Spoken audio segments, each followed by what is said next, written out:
Have you ever noticed someone who seems genuinely content with the simple rhythm of their days? They wake up to the same routine, visit the same coffee shop, take the same route to work. There's no restlessness in their eyes, no hunger for something more. While others chase extraordinary experiences and distant horizons, they find a quiet satisfaction in what's already here.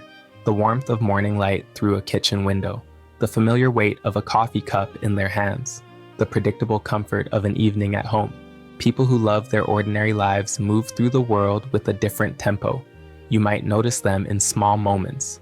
They're the ones who pause to watch rain patterns on a window, who smile at the barista who knows their order, who seem unhurried even when the world rushes past. Their contentment isn't dramatic or pronounced. It's subtle, woven into the fabric of daily routines. There's a presence about them that feels grounded, settled, almost radiant in its simplicity. You might see them in a neighborhood park on a Sunday morning, sitting on the same bench they always choose, reading a book or simply watching people pass by. Their gestures are unhurried. They take their time. There's no phone constantly in hand, no urgent need to document or share the moment. They're simply there, fully inhabiting the space between wanting and having, discovering that the gap is smaller than most people imagine. When you're with them, they speak about their lives without apology or exaggeration. They talk about the bread they baked last weekend, the garden they're tending, the conversation they had with a neighbor. These aren't placeholder stories while they wait to share something more impressive. These are the stories that matter to them. They find richness in the details others overlook, the way sunlight shifts across a room throughout the day, the particular comfort of a well-worn sweater, the satisfaction of completing small, mundane tasks. There's a psychology beneath this contentment that runs deeper than simple satisfaction. People who love their ordinary lives have often learned something fundamental about happiness. They understand that being extraordinary isn't a prerequisite for joy. They've discovered that meaning doesn't require grand gestures or remarkable achievements. Instead, they've cultivated an attention to the present moment that transforms the mundane into something quietly profound. This isn't about low ambition or lack of curiosity. It's about knowing what fills them, what sustains them. You might notice them pursuing hobbies with steady dedication, not to master or compete, but simply for the pleasure of the practice itself. They read for the sake of reading. They cook for the satisfaction of nourishing themselves and others. They walk not to reach a destination, but to move through the world with awareness. Their contentment is often born from a conscious rejection of constant striving. Many have experienced the exhaustion of always reaching for more, the emptiness of achievements that don't satisfy, the loneliness of comparison. Over time, they've learned that the race towards becoming extraordinary leaves little room for actually living. They've chosen to step off that track, to find their pace, to define success by their own quiet measures. There's a resilience in this choice. While many others feel perpetually behind, constantly measuring themselves against idealized versions of life, people who love the ordinary have made peace with what is. They experience disappointment and challenge like anyone else, but there's a baseline of contentment that remains steady. Their happiness isn't contingent on external validation or remarkable experiences. It's rooted in the simple fact of being alive, of having another day to experience the small pleasures that accumulate into a life.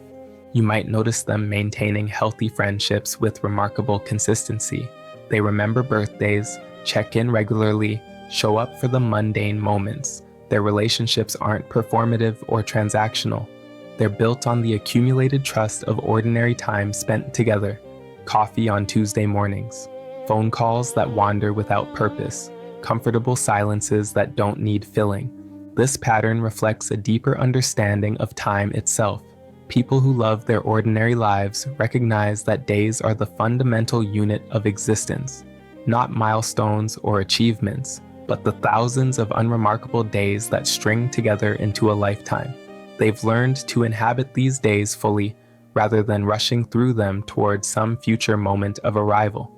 They understand that if you can't find contentment in a Tuesday afternoon, you're unlikely to find it in some imagined extraordinary future. There's also a courage in this way of being. In a culture that constantly insists on more, better, extraordinary, choosing the ordinary is almost radical. They face subtle pressure from others who can't understand their contentment, questions about ambition, about dreams, about wanting more from life, but they've learned to trust their own experience. They know that their quiet satisfaction is real, even when it's invisible to others.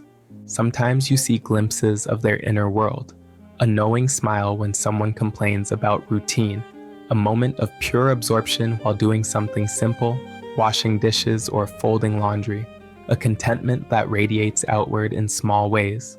They're not trying to convince anyone of their choices. They're simply living them day by ordinary day. Over time, this approach to life creates something remarkable.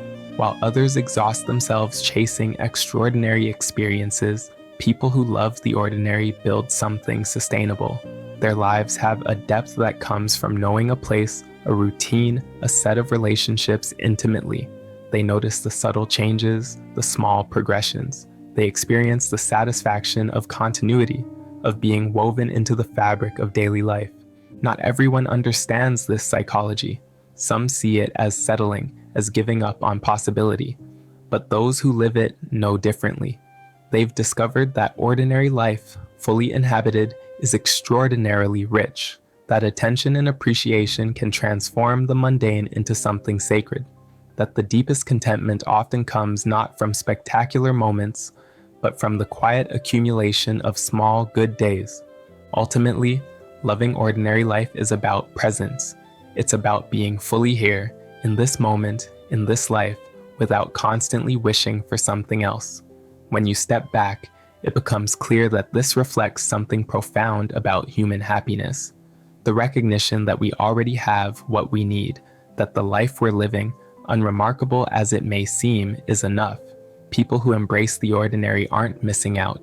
They're fully in, finding magic in the everyday, building meaning from the simple materials of daily existence.